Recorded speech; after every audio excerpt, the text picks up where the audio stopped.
Bonjour tout le monde et bienvenue sur Home Kitchen. Aujourd'hui, on se prépare pour les festivités de Noël, du réveillon. Je vous propose une recette en avant-première du rôti vegan qu'on fera en croûte, garni avec une fabuleuse farce aux champignons et aux marrons. Ouais, donc ça dépote vachement. On aura une petite sauce à mettre aussi sur ce superbe rôti. En tout cas, ça promet. C'est une recette qui demande quelques ingrédients, effectivement, et qui demande du temps.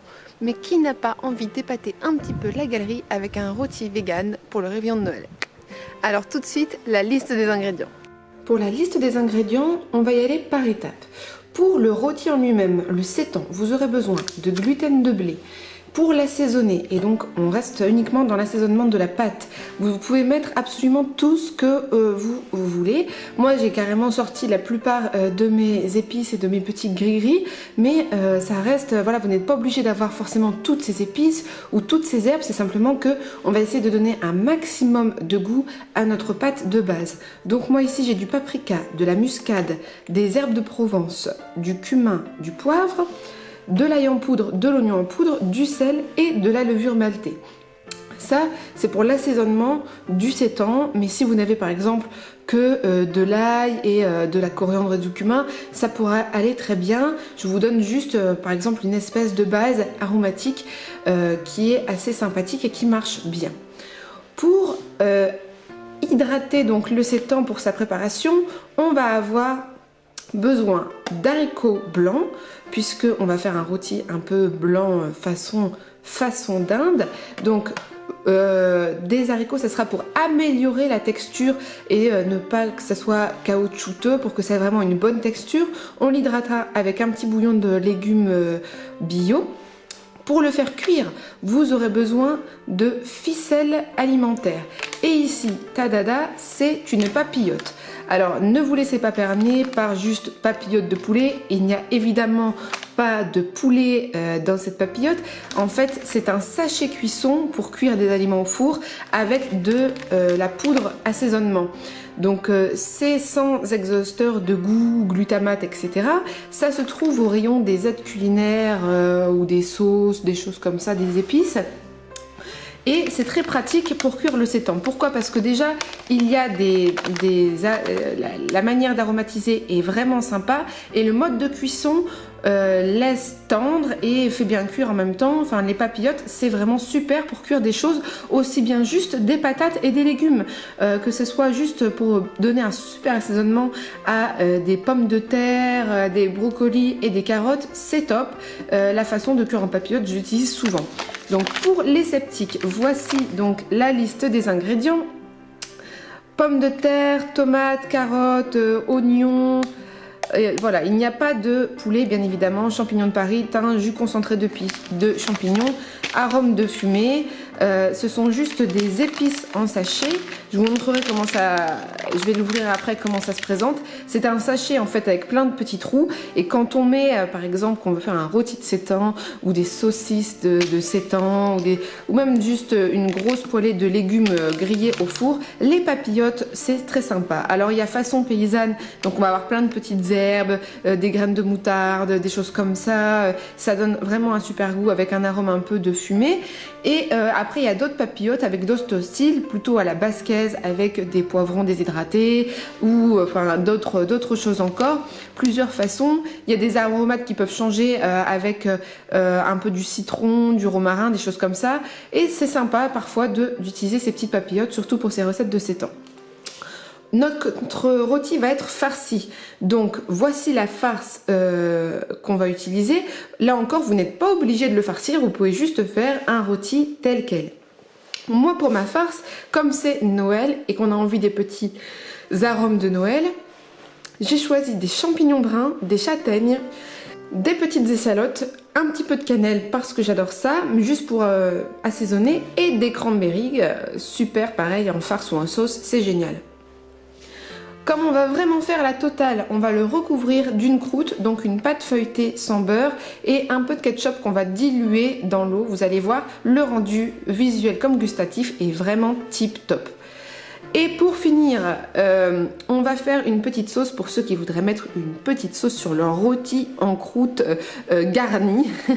Donc c'est vraiment la totale, avec un petit peu de cognac, de la sauce soja sucrée, un bouillon de légumes encore, de la fécule de maïs, et vous allez voir, on utilisera aussi un petit peu de jus de champignon s'il en reste.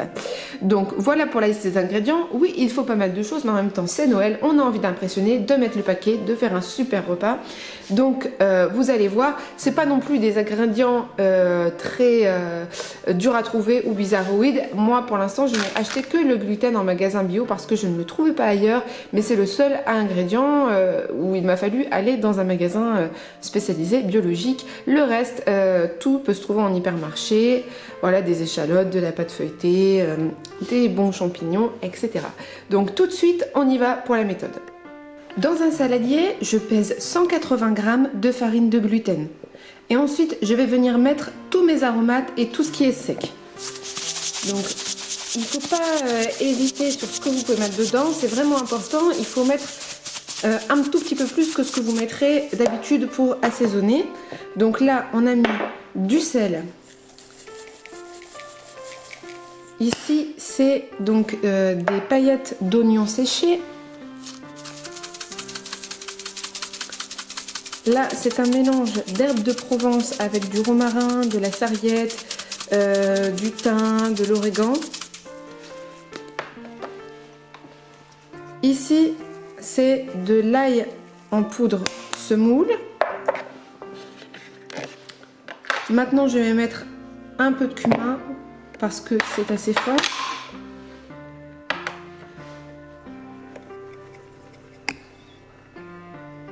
Un peu de poivre blanc, un peu de paprika, mais on ne veut pas non plus que ça devienne tout rouge, et un peu de muscade. Et maintenant, vous allez touiller tout ça. Ici, il y a donc 300 g d'haricots blancs à la tomate que vous allez grossièrement écraser. J'ai transvasé mes 300 g d'haricots blancs un petit peu mashed avec ma fourchette dans un autre récipient. Et ici, j'ai 100 ml donc, de bouillon de légumes. Simplement le cube de bouillon que je vous ai montré tout à l'heure dans 100 ml d'eau que j'ai fait chauffer à la casserole. À ça, je vais juste ajouter un peu de sauce soja.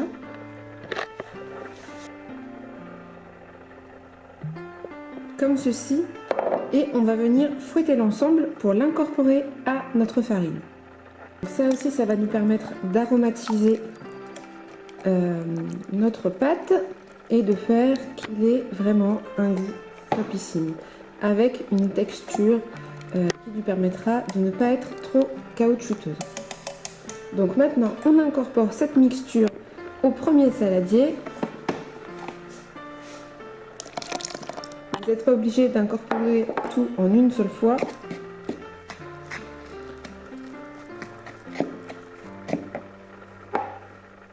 Et quand vous voyez que c'est bon, vous pouvez commencer à malaxer.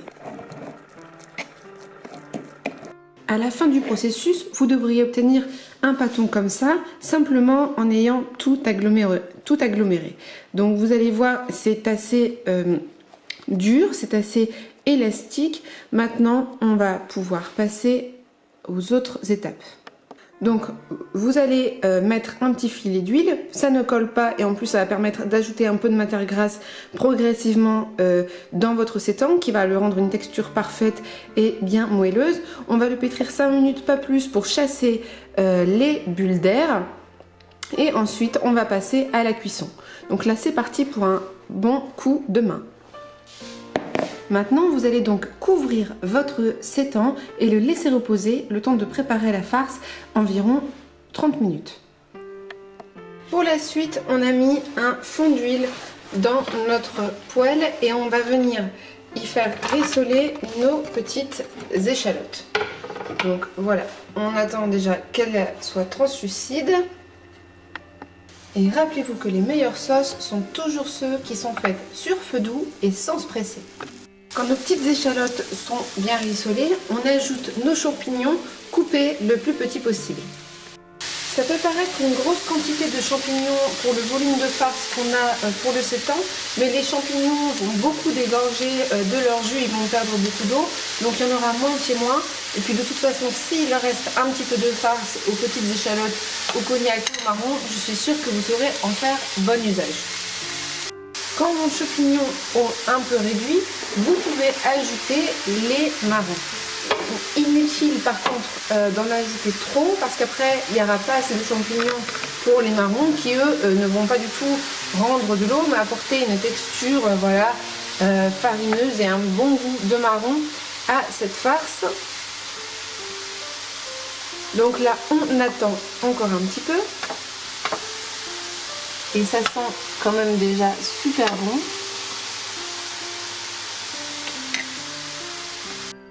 J'ai donc ajouté maintenant quelques cranberries.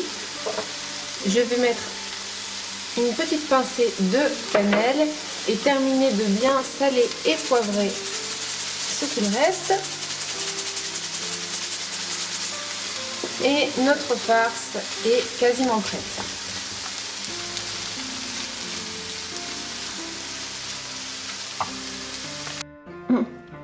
Une fois que donc vous avez terminé votre petite farce, donc vous la mettez de côté. Ici je l'ai simplement liée avec 2 cuillères à soupe de crème de soja pour que ça se tienne un petit peu mieux dans le rôti, mais vous n'êtes absolument pas obligé de le faire, vous pouvez le mettre tel quel ou bien donner 2 coups de mixeur plongeant. Donc ici j'ai sorti notre boule de sétan et avec un rouleau à tapisserie sur un torchon propre, je l'ai étalé du mieux que je pouvais. Du mieux que je pouvais parce que c'est une pâte très élastique et ce n'est pas facile de l'étaler comme une pâte à gâteau par exemple. Cependant, vous n'êtes pas obligé de faire quelque chose de parfait, seul compte que ça soit assez fin pour être agréable en bouche et que vous puissiez mettre votre farce et le rouler convenablement. Donc maintenant, on va simplement venir disposer la farce ici et ensuite rouler comme un sushi, comme un burrito ou comme les fameux roulés à la confiture, notre farce et la ficeler pour qu'elle se tienne parfaitement.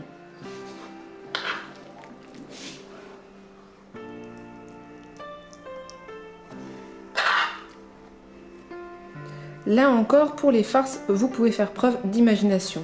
Si vous n'avez pas, par exemple, de châtaigne ou de champignons, le butternut, le potiron, la patate douce, les épinards frais, tout ça fera une très bonne farce. Et de toute façon, si vous n'avez absolument rien et que vous voulez absolument faire cette recette, vous n'êtes pas obligé de farcir votre rôti. Vous pouvez laisser le pâton tel quel et lui donner une forme de rôti directement avec la ficelle. Une fois que vous l'avez roulé, donc simplement vous roulez délicatement votre pâte, vous allez l'attacher donc. Vous voyez une petite lanière ici, une petite lanière là. Vous le saucissonnez de façon jolie et ensuite dans le sens de la longueur une dernière fois pour la cuisson. Donc quand vous avez bien fini de ficeler votre petit rôti végétal en longueur et en largeur, pas seulement pour lui donner une jolie forme esthétique, mais aussi pour le contenir parce que le sétan absorbe beaucoup de liquide et donc peut devenir très spongieux, il peut tripler de volume et ça serait dommage, ça altérerait du coup sa texture qu'on veut aussi un peu ferme et fibreuse. Donc là j'ai simplement préparé des bonnes petites patates à côté et donc je vais vous expliquer. Pour la cuisson, certains l'immergent dans une casserole d'eau avec un bouillon de légumes, puis le mettent au four ensuite. D'autres le mettent au four immergé complètement dans une terrine, encore avec de l'eau aromatisée avec des bouillons. D'autres le cuisent à la vapeur pour le rendre encore plus ferme avant de le poêler. Vous allez voir, il y a diverses façons, mais à chaque fois, ce qu'il en ressort, c'est qu'il faut 2 étapes. Une qui passe par l'eau et une autre qui passe par le poêlage ou le rôtissage. Donc à chaque fois ça fait 2 fois plus de vaisselle et de temps, donc c'est pour ça que je trouve que la papillote est vraiment une bonne solution, d'autant plus qu'on peut du coup varier les plaisirs. Celle-là c'est une façon paysanne, d'autres vous pouvez le faire voilà, façon méditerranéenne ou autre. Donc voilà, je vous ai dit comment ça se passe. Ici vous avez un long sachet dans lequel vous pourrez incorporer des légumes, des pommes de terre. Ici Donc vous avez un paquet d'aromates en toutes sortes, d'épices qui sentent bon, de sel de céleri, d'oignons en poudre, de diverses choses. Donc il conseille de mettre 150 ml d'eau. Nous on va en mettre un petit peu plus pour être sûr que tout soit bien absorbé et qu'il n'en manque pas. On va le laisser pendant 1 heure et on va mettre les patates à l'intérieur. Puisque de toute façon après, moi j'ai décidé de le recouvrir d'une petite croûte feuilletée. Donc voilà. Donc pour ma part, plutôt que de mettre le sachet de poudre, puis ensuite de verser de l'eau et de secouer tout le sachet qui va défaire notre beau rôti, j'ai directement dans un saladier vidé le sachet et mis environ 300-350 ml d'eau, environ le double de ce qu'ils prescrivent, c'est normal parce qu'on va avoir besoin de jus pour cuire le sétan. Et donc comme ça, on va déverser tout ça dans le sac, le fermer bien comme il faut avec précaution, bien le ficeler et mettre tout ça au four pendant 1 heure.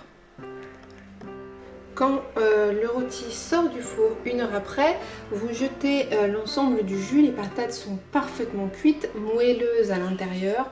Le rôti lui aussi est parfaitement cuit et il sent extrêmement bon avec cette marinade, ces épices qu'on a mis. Donc maintenant vous videz bien l'ensemble du jus pour sécher donc ce petit rôti et on va l'envelopper de la pâte feuilletée et le recouvrir d'un tout petit peu de ketchup dilué dans l'eau pour une dorure appétissante. Une fois que vous avez bien emballé votre rôti dans la pâte feuilletée, vous le retournez sur la face où il n'y a pas les pliages. On le badigeonne comme je vous l'ai dit avec un petit peu de ketchup qui a été dilué dans l'eau vite fait au fouet pour que ce soit bien liquide. Il ne faudrait pas que ça brûle, ça va juste donner une très belle coloration, c'est une petite astuce. Et ensuite vous pouvez faire des motifs ou reprendre une autre pâte feuilletée pour faire par exemple des feuilles ou comme certains s'amusent pour faire vraiment le rôti automnal. Donc là on va le repasser au four juste pour que la pâte feuilletée gonfle et soit belle. Et si vous voyez qu'entre temps la coloration n'est pas assez prononcée, vous pouvez refaire un petit coup de laquage vite fait au pinceau avant de le remettre. Dans 15 minutes vous aurez donc le résultat final de ce fabuleux rôti. Donc 20 minutes plus tard, voici ce que ça donne. Si vous avez réussi votre coup, ça sera parfaitement doré avec le ketchup dilué. Ça fait vraiment une dorure au poil. Maintenant, il ne reste plus qu'à faire une petite sauce si vous désirez la proposer à vos invités avec ce fabuleux rôti garni et en croûte. Donc là, on va faire la sauce. J'ai mis 500 ml d'eau avec le cube de bouillon de légumes qui nous restait. Donc on dilue tout ça dans une casserole jusqu'à temps que ça soit bien homogène. Ensuite on ajoute un shot de cognac, c'est-à-dire 30 ml. Un shot de sauce soja sucrée, même quantité, ça équivaut à peu près peut-être à 3 cuillères à soupe. On n'oublie pas d'assaisonner, donc sel, poivre, poudre d'ail par exemple. Pour ma part, je vais mettre un petit peu de muscade.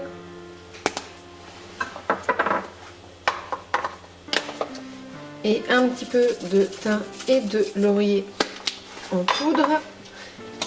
Vous remélangez, on attend un petit peu 5 minutes à ébullition pour que l'alcool s'évapore et ensuite on incorpore 3 petites cuillères de fécule de maïs pour prendre un petit peu la sauce.